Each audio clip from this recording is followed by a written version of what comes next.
Halo sahabat-sahabat pionir sekalian, senang kembali bertemu dengan rekan-rekan saya semuanya, khususnya para pionir ya.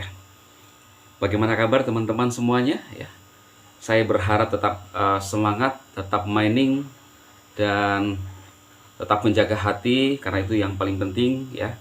Kita karena sekecil apapun ya kerjaan, kalau kita tidak enak hati itu akan jadi berat juga ya.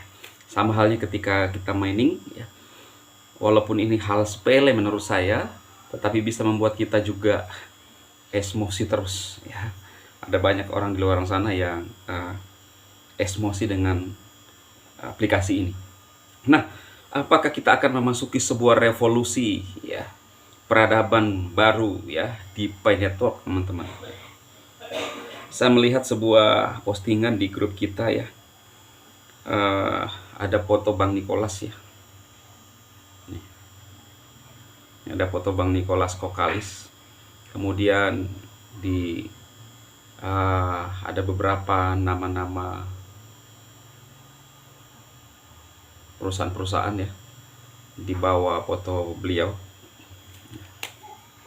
Ada Filecoin, Stanford, ada Stellar, ada Moza, AWS, Nokia, IBM, Inflation, Helium, Persistent, Nor ya.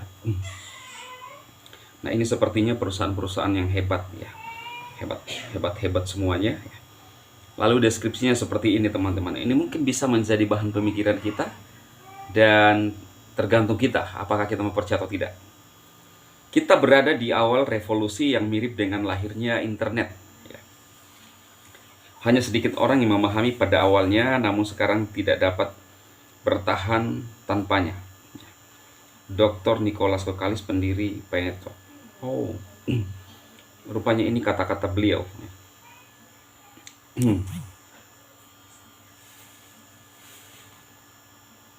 Ya, ini jadi kita berada di awal revolusi yang mirip dengan lahirnya internet. Berarti kita masuk di era baru. Bagaimana penemuan baru ya? Mungkinkah ini yang dimaksudkan oleh Bang Nicholas? Maka terjadi revolusi. Artinya pembaharuan yang besar-besaran, ada pergerakan yang begitu signifikan di kalangan penduduk dunia ini ya. Kalau teman-teman ingat ya, memang seperti ada, kalau kita melihat dunia sekarang ini seperti ada maju mundur. Maksudnya apa, Bang Dema ya? Kita akan disuguhkan dengan hal-hal yang baru di era sekarang. Ada yang nyata, ada yang tidak nyata. Ketika zaman dulu VTube, seandainya itu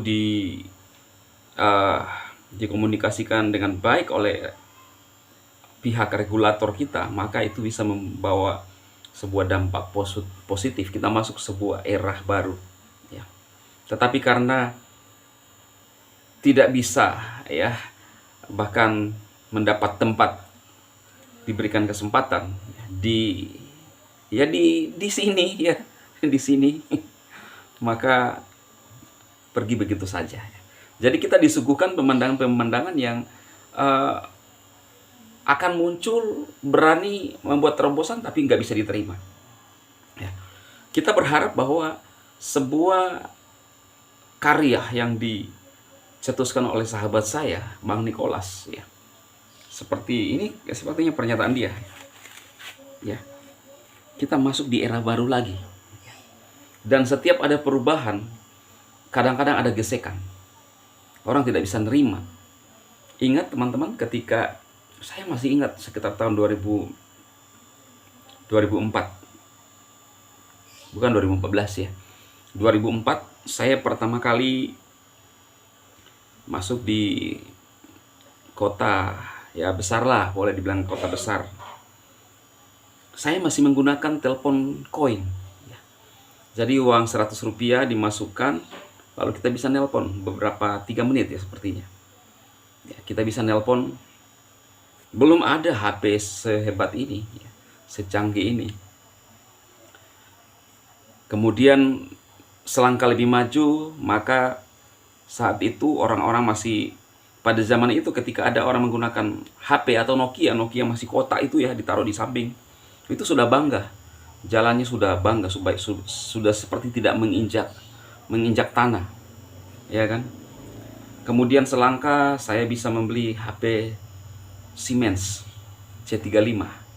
Siemens C35. Adakah teman-teman yang punya HP Siemens C35?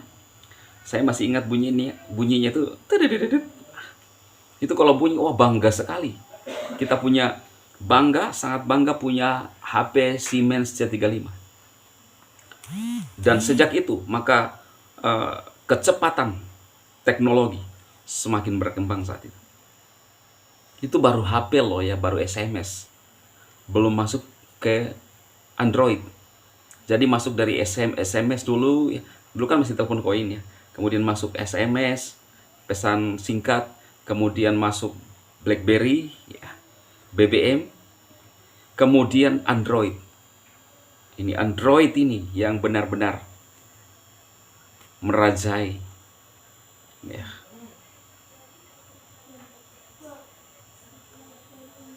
Luar biasa pergerakan Android, semua bisa dikerjakan. Siapa sih penemu Android ya teman-teman?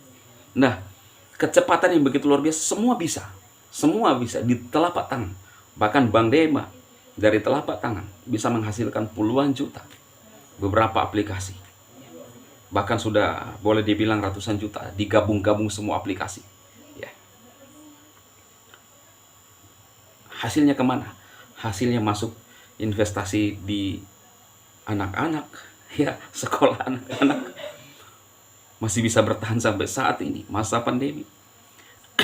Kemudian beli tempat tinggal ya, beli rumah gitu ya.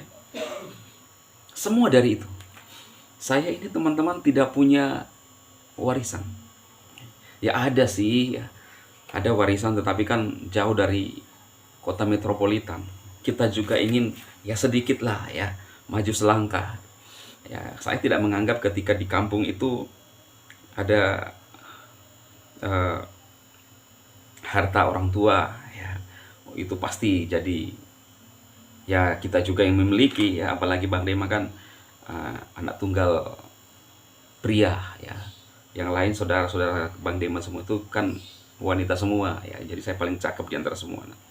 Jadi saya menganggap ya itu bukan satu pencapaian lah ya. Tetapi menurut saya pencapaian yang luar biasa itu ketika kita sendiri bekerja, berusaha, apapun yang kita lakukan, hal yang bermanfaat, hal yang positif, berusaha, itulah menurut saya sebuah pencapaian. Saya di era sekarang ini, di era digital, dari Android, smartphone Android, teman-teman semuanya, hanya dari main saja bisa menyambung hidup. Dan saya terkagum dengan apa yang disampaikan oleh Nicholas. Kita masuk di dalam era baru lagi, revolusi baru lagi. Sesuatu yang luar biasa. Ini penting teman-teman tahu. Ya. Umur saya ya sudah lumayan berumur lah teman-teman. Makanya saya bilang termasuk terlambat karir saya, tetapi disyukuri hidup. Ya, disyukuri hidup. Ya. Saya agak lambat karena memang pada saat itu saya dapat seperti tidak ada kebebasan dalam berkarya saat itu.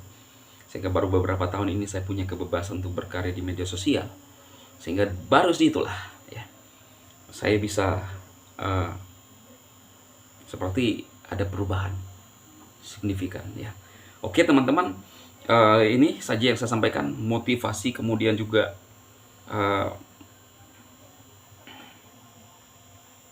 sesuatu hal yang penting yang disampaikan oleh leader kita, Bang Nicholas Kokalis. Ikutlah pemikiran-pemikiran orang yang pintar, positif, jangan hanya nyinyir terus kerjaannya ya. Oke, sukses bagi teman-teman pioner sekalian. Salam.